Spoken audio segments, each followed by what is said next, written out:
The hidden reason your savings never grow.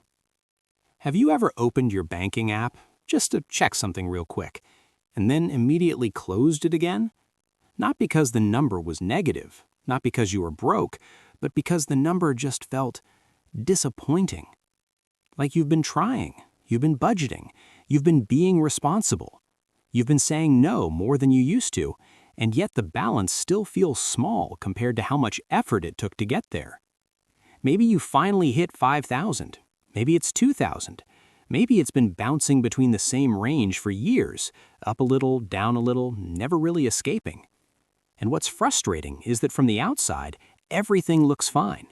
You have a job, you pay your bills, you're not reckless, but inside, you constantly feel behind. Every unexpected expense feels personal.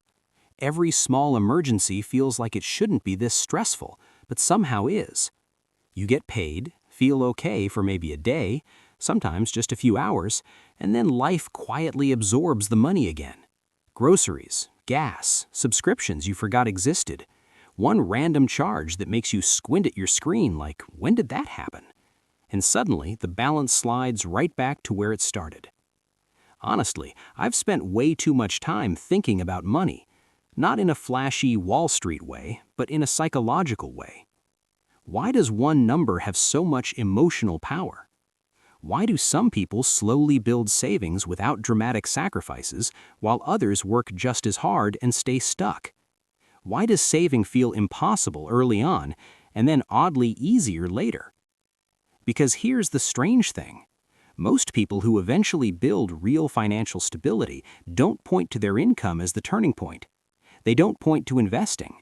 They don't point to some magic strategy. They point to a realization. A moment where they finally understood why their savings never seemed to grow, no matter how disciplined they tried to be.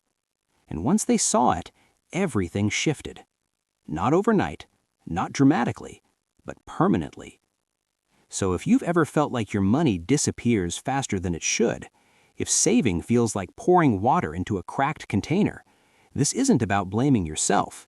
It's about understanding the hidden reason your savings never grow and how to finally close the leak. The leftover money trap. Most people think saving money is something you do. I'll save whatever's left at the end of the month. That sounds logical, responsible, grown up, but leftover money is the weakest form of saving that exists. Because leftovers are what survive after life takes its share. And life always eats first. Rent doesn't wait politely. Food doesn't negotiate. Transportation doesn't care about your goals. By the time the month is over, savings is whatever didn't get consumed, which means it's optional by design. Some months there's something left, some months there isn't. And because savings comes last, it absorbs every fluctuation in your life. Unexpected dentist bill? Savings takes the hit. Car issue? Savings takes the hit.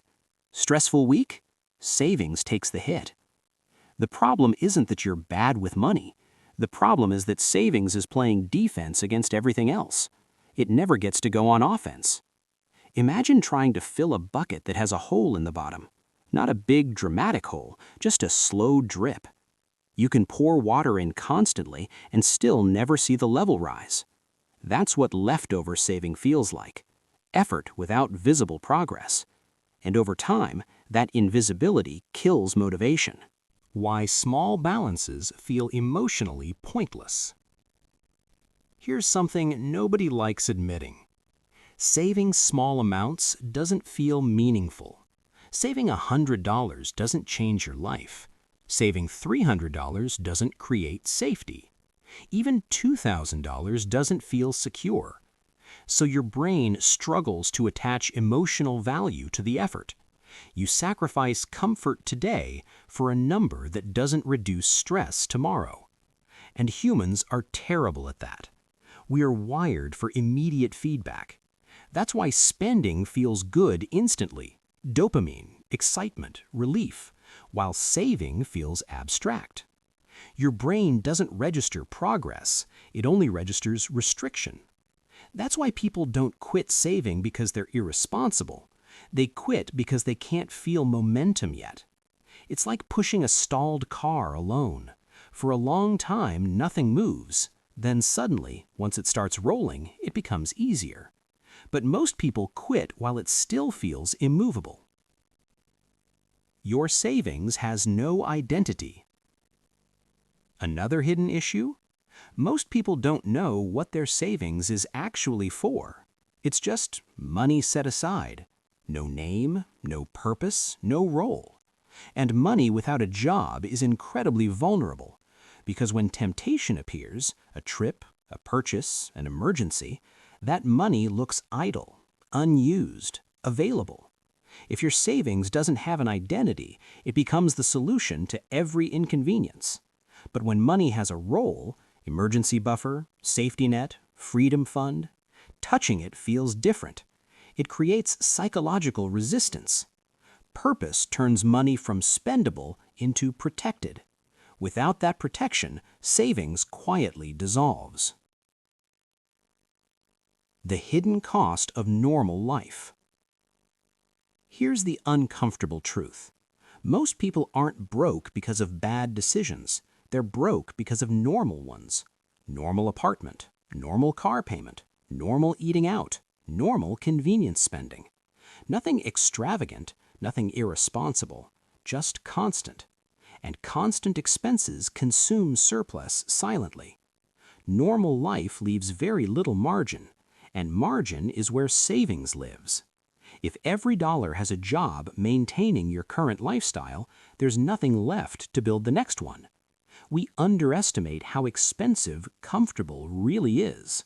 Not luxurious, just comfortable. Lifestyle expansion is automatic. Here's something sneaky. Income increases slowly. Lifestyle increases emotionally.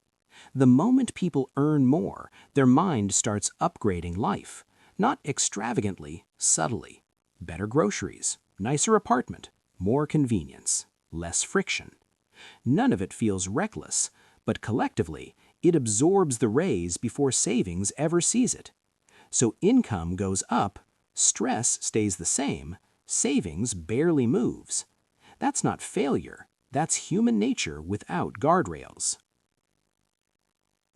Why willpower always loses. If saving money depends on monthly discipline, it will fail eventually. Not because you're weak, because willpower is finite. You make hundreds of decisions every day. By the time you reach the end of the month, your brain is tired, so it chooses comfort. People who build savings don't rely on discipline, they remove decisions entirely.